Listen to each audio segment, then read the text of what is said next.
ایک مرتبہ ہمارے پیارے نبی صلی اللہ علیہ وآلہ وسلم صحابہ اکرام رضی اللہ عنہ کو سنت سکھا رہے تھے کہ پانی ہمیشہ دیکھ کر پینا چاہیے اور 3 سانسوں میں پینا چاہیے۔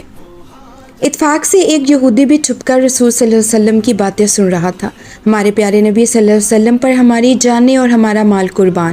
آپ صلی اللہ علیہ وسلم کے کلام میں تاثیر ہی کچھ ایسی تھی کہ مسلمان ہو یا پھر غیر مسلم، آپ صلی اللہ علیہ وآلہ وسلم کی تعلیمات سے متاثر ضرور ہوتے تھے۔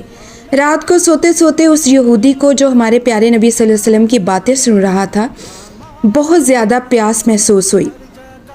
جب اس یہودی کو شدید پیاس لگی تو بیوی سے بولا کہ مجھے اچھی طرح دیکھ کر پانی پلاؤ۔ بیوی بولی، یہ آپ کیسی بات کہہ رہے ہیں؟ چراغ بجھا چکی ہوں، رات کا وقت ہے، کیا دیکھ کر پانی پلاؤں؟ ایسے ہی پی لیجئے، پانی تو صاف ستھرا ہوتا ہے گھر کا ہمارے۔ یہودی کو بڑا غصہ آیا، بیوی کو بولا کہ چراغ جلاؤ اور روشنی میں دیکھ کر مجھے پانی پلاؤ۔ بیوی جھک کر اٹھی، سمجھی کہ شوہر پاگل ہو گیا ہے۔ آخر یہودی اٹھا اور خود چراغ جلایا، روشن کیا۔ چراغ کی روشنی میں اس کی بیوی نے دیکھا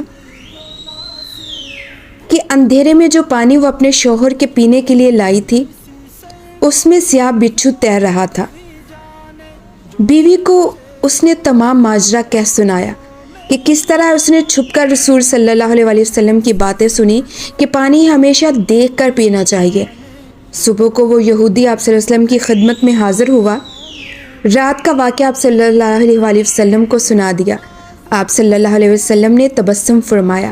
یہودی بولا، اے اللہ کے رسول صلی اللہ علیہ وسلم، جس طرح آپ نے انسان کی جان بچائی ہے تو وہ مذہب پورے انسان کو دوزخ کی آگ سے کیوں کر نہ بچائے گا؟